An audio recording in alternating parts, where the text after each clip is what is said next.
This is the Hidden Killers podcast with Tony Brisky, featuring former FBI Special Agent and Chief of the Counterintelligence Behavioral Analysis Program, Robin Dreeke.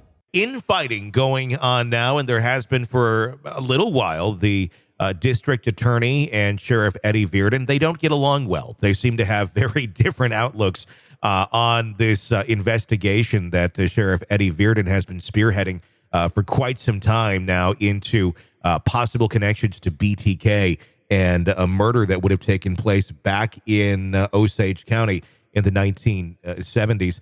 Right now, the issues and lawsuit has actually now been filed between and Fisher, who is the district attorney, over uninformed and ignorant comments, is how it was phrased, about the investigation. Osage County Sheriff Eddie Virden alleges Mike Fisher, the district attorney for Osage and Pawnee, made the comments at a news conference last month about the investigation that he's been conducting into Raider. Virden accusing Fisher of surreptitiously contacting elderly families of the murder victims, telling them that the sheriff was only conducting his investigation for publicity and political purposes, and suggesting that they not cooperate with him, according to the lawsuit.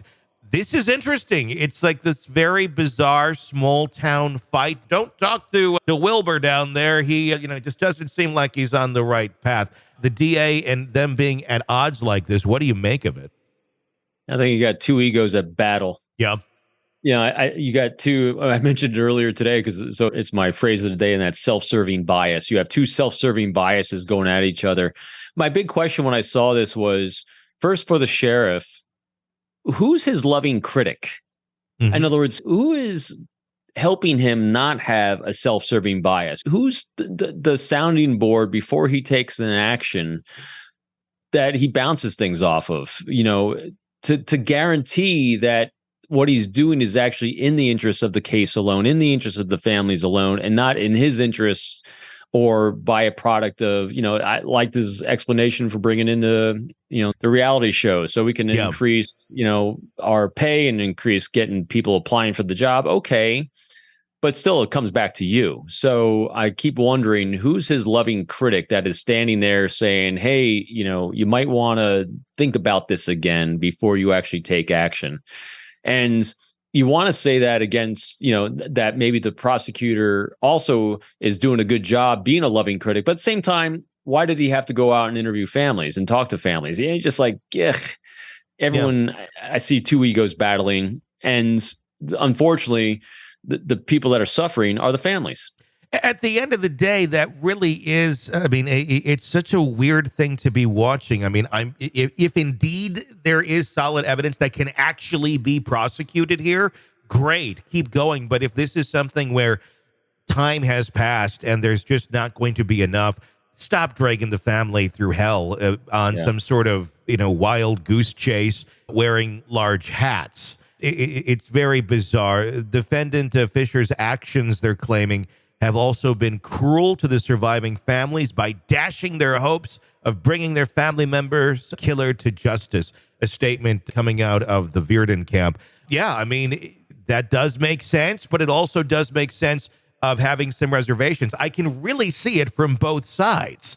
There are a lot of interesting caveats here when it comes to the battle between Virden and the district attorney, specifically politically, with an election that is coming up. Fisher is supporting the opponent of Virden, and they're arguing that this is all part of a publicity campaign against them, against Virden, for essentially the upcoming election, and that's being used for other purposes.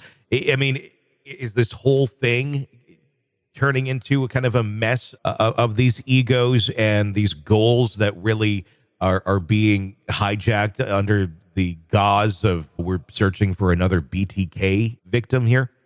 I think so. I think they're both operating in a self-serving echo chamber. No one's got anyone with with clarity of thought and giving them other guidance and other things to consider. In their hearts, I'm not doubting that they believe they're taking the best actions in the interest of the family, but we all have these biases. We think we're doing all we can because we're emotionally attached to the outcome that we're seeking. And our egos are tied up with those outcomes. It's not like they're worse or worse people than anyone else or better people than anyone else. No, it's the human condition. But part of the way we overcome that human condition is we have people in our lives that can be those loving critics for us to give us that objectivity that oftentimes when we're emotionally attached to the outcome that we want, we need. Mm-hmm. What's your take on the quote unquote nationwide task force that Virden has put together to try and figure out if in fact BTK is linked to these other crimes? There's lots of great people on that list, many that I know and that you probably know that, we interact with on a regular basis here with what we do. And then you also have some interesting ones on there. And no offense to her, but like on a task force, Nancy Grace.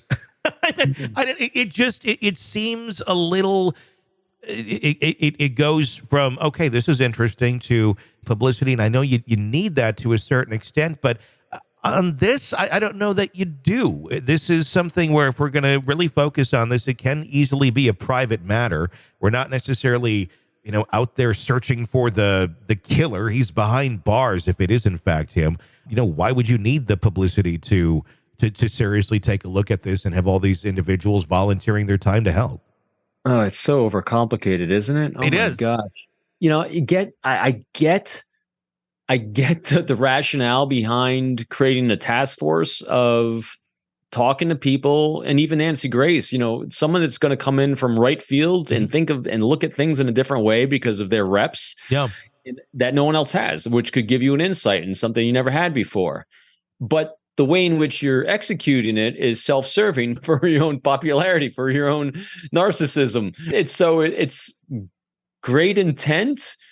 The execution is where you're questioning it. So I get it. But if you're going to really, just think about this. There's a lot of phenomenal investigators out there doing the hard work every day, pounding a stone, loving the process of trying to find the perpetrators that are wronged individuals in life, whether it's been stealing from them or stealing their lives from them and ruining families. And they're doing it silently. They're doing it with a network of great, strong relationships, and they're coming to conclusions that are putting people behind bars. And we never hear about them. Sure. And the fact that we're hearing so much about this, it makes you question another motive that there might not even be aware of.